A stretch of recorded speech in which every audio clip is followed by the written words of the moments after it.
So in today's video, I want to talk about Luffy versus Kaido. I know we haven't got to that point yet, but eventually we will. So I thought it'd be a good idea to actually talk about that topic right now. And I've been seeing all over my timeline that people seem to think that Luffy won't defeat Kaido. I've seen people saying Luffy will defeat Kaido. And then I've seen the fans that seem to think that Zoro's going to defeat Kaido, which is not going to happen. But I do generally think that Zoro will actually have some involvement, which I will go over later in the video. But for now, I actually want to talk about our boy Luffy and why I think he will actually defeat Kaido. So let me take you back to chapter 955, and within that chapter, something I noticed that when Luffy was using Gear 4 Bounce Man, Hyogoro said to him, "You're using too much brute strength," and then right at the end of the chapter, we've pretty much seen that Luffy has actually learned it within a week, and that he says, "Just you wait, Kaido," and he's got that cheeky little grin as if he's got something planned. So I was trying to think that if Luffy tries to use it in base form, which he's most probably going to do that, is it going to do much damage to Kaido? And I was sitting there thinking, it's possible. So I generally thought to myself, what could it be? And I even said in my analysis that yeah, he'll try it, and then I was thinking, wait a second, he's most likely training to use it in Gear 4 Bounce Man, and I think that's where Hyogoro's come in and said, you're using too much brute strength. There was something that I saw a couple of years ago, and it was on a forum, and I read about it, and I was like, this could actually work. So going back to Raskina, when Luffy was training, we know he trained against a monkey, a crocodile, a snake, and there was also a lion there, and he showed off 3 forms so far. Obviously there was Bounce Man, which was like the monkey, there was Tank Man like the crocodile,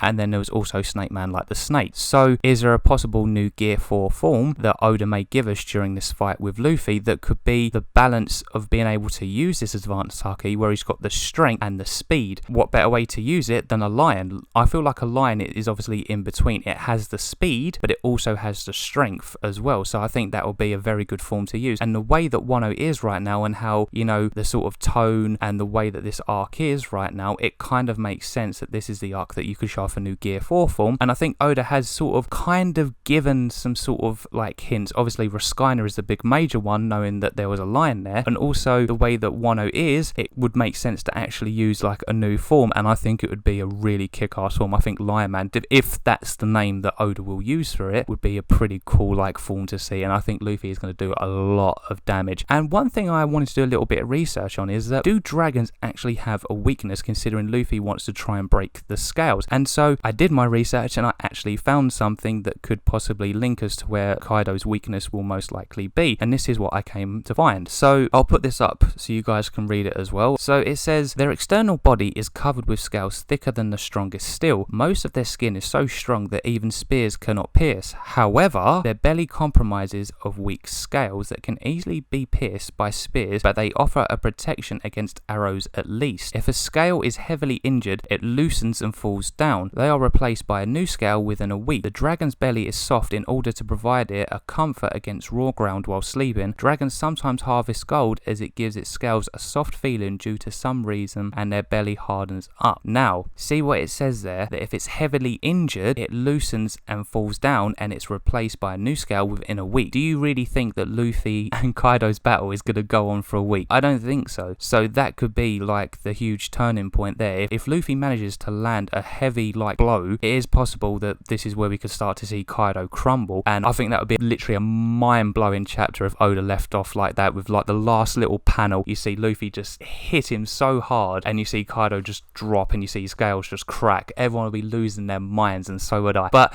we'll talk about that at a later point. Let's see if that's to happen. But anyways, one other thing that also I wanted to tie in as well is what Luffy knows. So Luffy has already had his first battle with Kaido, and unfortunately ends up getting one-shotted, which was actually a really good idea, and I think that actually showcases how strong Kaido is in a way. Obviously we know he's a lot stronger than that due to his bounty and just the way that, you know, Kaido is, and the fact that he's a Yonko. So it's nice to show that Luffy tries to go in but still gets ultimately slapped up within one hit. But one thing that we did also notice, that though Kaido was drunk, yes, I do take that into consideration, it is a big factor, but still Luffy managed to knock him out of his dragon form and straight back into just what we know Kaido looks like and how he is. So we know that Luffy can actually knock him out of that dragon form, so that's one thing that Luffy will know. But that's not still going to stop the fact that, you know, Kaido could still transform into that again. But I think Luffy's going to try and find a way to get around Kaido, and I think that's his first point, is actually trying to break Kaido's scales, or to at least crack them, in which I think that's what he's going to do. Because if Luffy lands a devastating blow, I don't think that Kaido will probably be able to go into that form. He might do it, but I don't think it will probably be as powerful. I think he's going to be like too damaged to actually do anything. But this is where I actually want to bring in Zoro's involvement. I know a lot of people have been saying saying that Zoro is going to be the one to actually defeat Kaido because of his new blade Enma, but what people fail to realise is if they didn't read the chapter properly, it said this is the only sword that was able to cut Kaido. Now, not being funny, if Zoro actually manages to cut him while those scales have fallen off after Luffy lands that devastating blow, it's going to cause like a big effect on Kaido where he's going to basically be bleeding, and then Luffy can go in, do a bit more damage, and then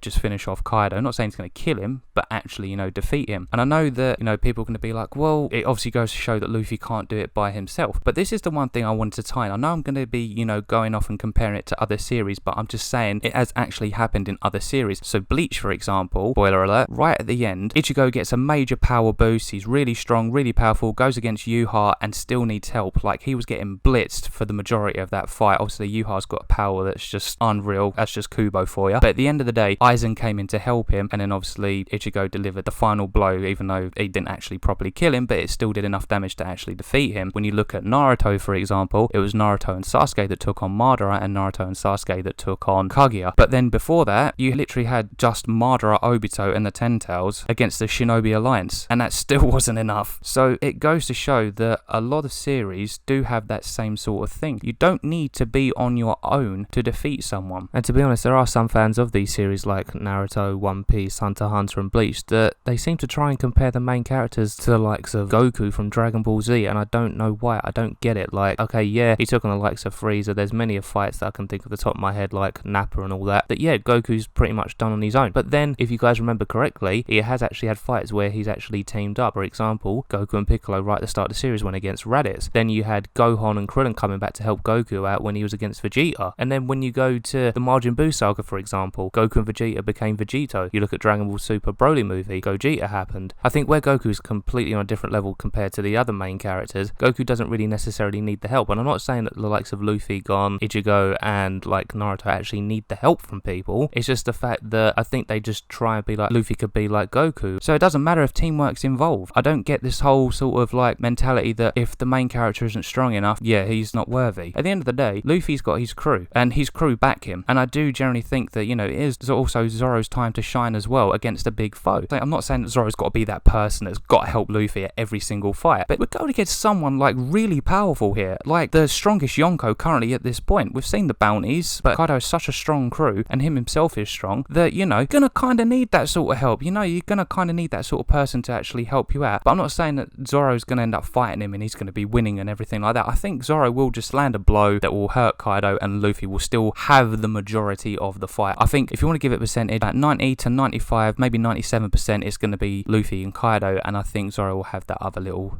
few percent to actually, come in and do something. So that's my general thoughts on where Zoro's involvement will come into it. So overall, guys, one last thing that I want to talk about is how the fight with Luffy and Kaido will go down. I think it's definitely going to be an amazing fight. I think that Kaido will have the upper hand for the majority of the fight. I know it sounds like Luffy versus Katakuri here, but I think it's going to kind of go down the same sort of similar road as when, for instance, Goku took on Frieza. Like, for half of the fight, Frieza was kicking his butt, and then when Goku transformed, Goku had the upper hand there, and yeah, it was an amazing battle. And I think this is where it's going to be a very iconic fight within One Piece with Luffy and Kaido. I think Luffy will use Bounce Man. I think he'll use Snake Man. He'll probably use Tank Man. It will probably prove nothing against Kaido. And I generally think it will get to that point halfway through the fight that when Luffy does crack the scales, and then when Zoro probably does land a hit, I can definitely see Luffy busting out Lion Man or whatever type of man Oda wants to go with. I think it's going to be probably blow for blow. Like, it's going to be like Kaido hits Luffy, Luffy hits Kaido. I am so hyped for this fight. You guys have no idea. I cannot wait to read it. And I think that when it comes to the anime, especially how the anime's looking right now, it's going to look amazingly beautiful. And I really, really cannot wait. I think it's going to be definitely 100% an iconic fight that will basically go down as a fight in history in Shonen. Like, it's going to happen. I think it's going to be amazing. I think it will end up being topped by, obviously, when Luffy goes in for his final battle when it comes to the end of One Piece, which, we got that announcement about, there's the countdown of 5 years and it's just started. And the fact that, when they were talking about it in the interview, they were saying that when the Wano arc is over, it means the ending of OP will be in sight. With how important the Wano arc is going to be, and the fact that it's going to be related to the biggest secret about what is the One Piece, we all know it's going to be a very, very big chapter when we find out exactly what it is.